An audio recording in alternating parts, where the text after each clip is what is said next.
Some boats are born elegant. Ours was born determined. This is the story of our free Pearson Triton 28, the boat that sunk twice, survived storms, and still somehow looked at us and said, "Yeah, you three, let's do this." Hi, I'm Jessie, the mama behind the Suburban Mermaid. After years of suburban life, I'm trading cul-de-sacs for coastlines and sailing around the world with my family. My husband Jay is a lifelong sailor, but me, I barely know port from starboard. What I do know is I want our daughter JoJo to grow up chasing sunsets instead of schedules. So we're downsizing to a small waterfront condo in Florida, fixing up our free sailboat that's been sunk twice, then setting sail on adventures. Subscribe to follow my real, unfiltered adventure as I navigate motherhood by the water, poolside, dockside, and beachside, and prove that you don't need to know everything to start a new dream. Before we get into our boat's chaotic backstory, let's talk about the Pearson Triton 28, because this little boat has some serious street cred. Launched in 1958 by Pearson Yachts, the Triton was one of the first mass-produced fiberglass sailboats. Thick hull, classic lines, and a reputation for being basically unkillable. Translation for all of us non-sailors out there, it's basically the Honda Civic of vintage sailboats. Sailors cross oceans in these, families cruise the coast, and if you search deep enough in old forums, you'll find someone who swears their Triton is still floating because the fiberglass is as sick as their mother-in-law's opinions. But that toughness?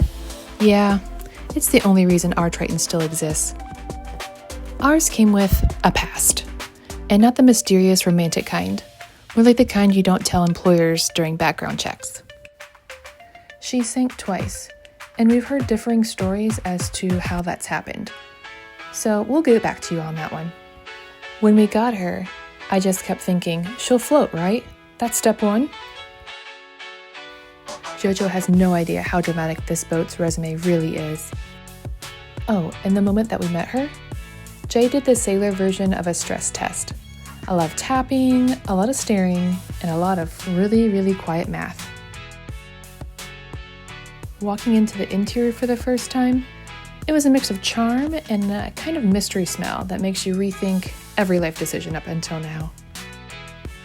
Our first thoughts on the exterior? Underneath it all, there's potential, hidden, deeply, deeply hidden potential, like several layers down. So while the inside definitely needs love, the outside is where the boat's story really starts. Because before we make her cozy, she needs to be safe, solid, and actually ready to leave the dock. Our exterior restoration plan isn't about making her pretty right away. It's about making her functional. Think less glow up, more survival mode. First, the hull. Years of sitting, sinking, and being refloated have left their mark. We'll be cleaning, inspecting, and repairing any stress cracks, blisters, or suspicious spots, especially around the waterline. This is where we actually confirm she's still committed to being a boat.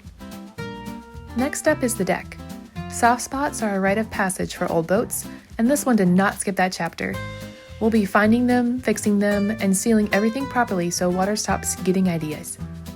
If the deck squishes, we don't ignore it. We paint it quietly and make a plan.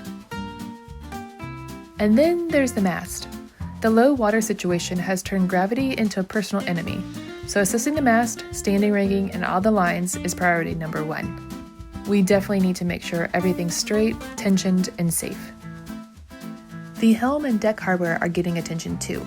Winches, cleats, lifelines, and anything that's rusty, frozen, or pretending it still works.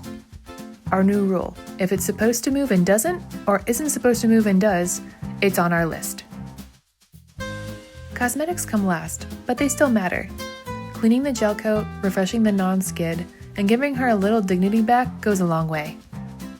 So she's not going to be fancy. She just needs to look like she belongs in the water. This little boat has already survived a lot. Our job isn't to rush her into perfection. It's to respect her limits, fix what matters, and take the next right step. It's just one exterior project at a time, and eventually, hopefully, we will leave this dock. The truth is, we didn't choose her because she was perfect. We chose her because she was possible. This boat is letting us start small, learning slow, dreaming big, and one day we'll tell JoJo that her first sailboat sank twice, but it kept going. And sometimes that's all you need. This old girl is teaching us that you don't wait for perfect circumstances. You just start. Thanks for floating in, where we're navigating family life by the water, one stubborn boat at a time. Don't forget to subscribe to follow the chaos, the heart, and hopefully soon to be floating updates. Catch ya on the next wave. Mermaid out.